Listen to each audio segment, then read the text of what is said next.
G'day new starters, welcome back. My parents have a photograph of me when I was about 12 or 18 months old. I'm sitting on a veranda in the middle of a bunch of technical equipment, and I have tools in my hand. They took the photo because they thought that maybe one day I would have work in that area, and they would be able to pull this photo out and say, this is when the story began. And that was true because my father is a gifted technician, and when it comes to technical or electric equipment, he can fix those problems with those sort of things in a way quite unlike anybody I've ever met.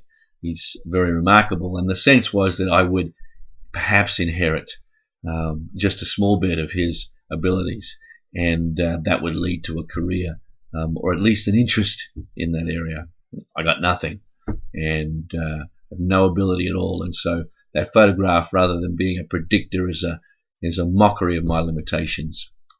My parents never pushed me in that direction. They never I don't even recall them even suggesting anything like that. I guess pretty early they realized I didn't have a lot of capacities in that area.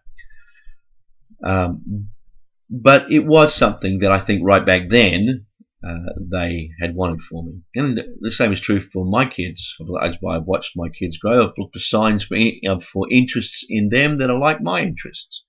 But the thing that I have hoped to see in them more than anything else is them coming to a place where they live out of love rather than out of fear or pain. And there's a very interesting story in the 5th chapter of the book of John. And again, it's describing who this Jesus is that we are to believe in.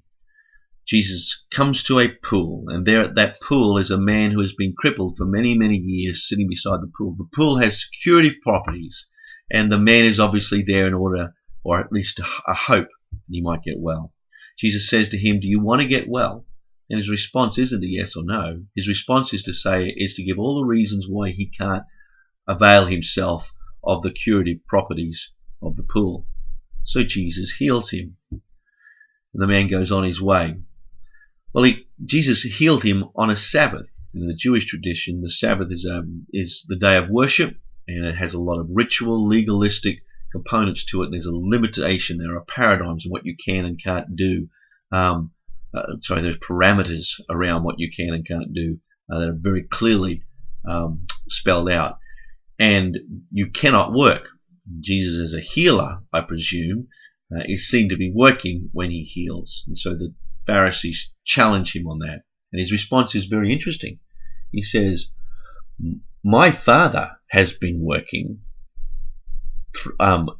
throughout history, even to this very day. And I am working as my Father works. I do what my Father does. I see him doing it, and I'm following in his footsteps, so to speak. And you ask the question, well, what is the work? Has God been healing through that time? The answer is found in the very identity of God. God is love. What God does is love. And Jesus says he loves because he's seen that lived out in his Father. The miracle is, the truth, the resounding essence of this chapter, as we believe in Jesus, we enter into this relationship with the Father and the Son that enables him to transform our lives from identity that is established in fear and pain as we grow older in this world to an identity established in love. And that's the gospel. Gospel isn't about, or it isn't just about, getting to heaven. It's about the transformed life and living out an identity found in Christ through love. Thank you.